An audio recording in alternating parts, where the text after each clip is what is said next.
नमस्कार, मैं शालिनी और आप देख रहे हैं इन्फो इम्पैक्ट, आम जनों की आवाज। आइए बढ़ते हैं आज की बड़ी खबरों की ओर।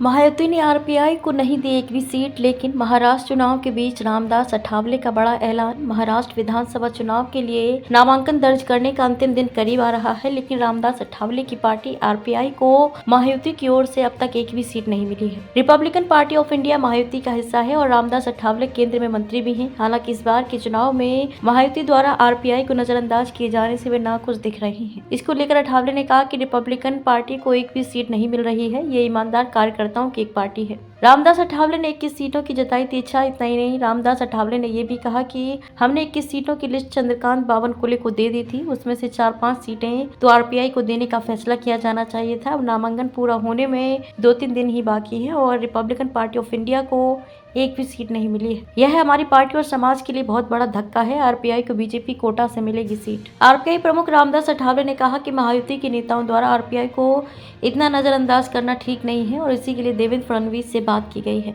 आरपीआई हमेशा महायुति के साथ। इसी बीच रामदास अठावले ने रास्ते अलग करने के सवाल पर स्पष्ट बयान दिया और कहा कि आरपीआई हमेशा एनडीए के साथ है। उन्होंने कहा कि पीएम मोदी के नेतृत्व में देश का विकास हो रहा है, दलित, आदिवासी और अल्पसंख्यकों समेत सभी वर्गों के लिए काम हो रहा है, इसीलिए रिपब्लिकन पार्टी एनडीए और महायुति के साथ है। महायुति में अब तक कितनी सीटों पर ऐलान? महायुति सीट शेयरिंग फॉर्मूला के तहत बीजेपी ने 121 उम्मीदवारों का ऐलान कर दिया है। वहीं एकनाथ शिंदे की शिवसेना ने 65 और अजित पवार की एनसीपी ने 49 सीटों पर अपने प्रत्याशी तय कर दिए हैं। ये आंकड़ा कुल मिलाकर 235 बनता है। अभी 53 सीटों पर महायुति के घटक दलों के कैंडिडेट उतारने पर विचार मंथन हो रहा है। महाराष्ट्र विधानसभा चुनाव 2024 के शेड्यूल के अनुसार राज्य की कुल 288 सीटों पर एक चरण में 20 नवंबर को मतदान होगा और 23 नवंबर को चुनावी नतीजे घोषित किए जाएंगे।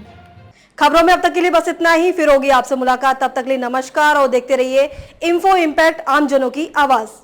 ऐसे ही लेटेस्ट अपडेट पाने के लिए हमारे चैनल को सब्सक्राइब करें और तुरंत नोटिफिकेशन पाने के लिए बेल आइकन प्रेस करना ना भूलें।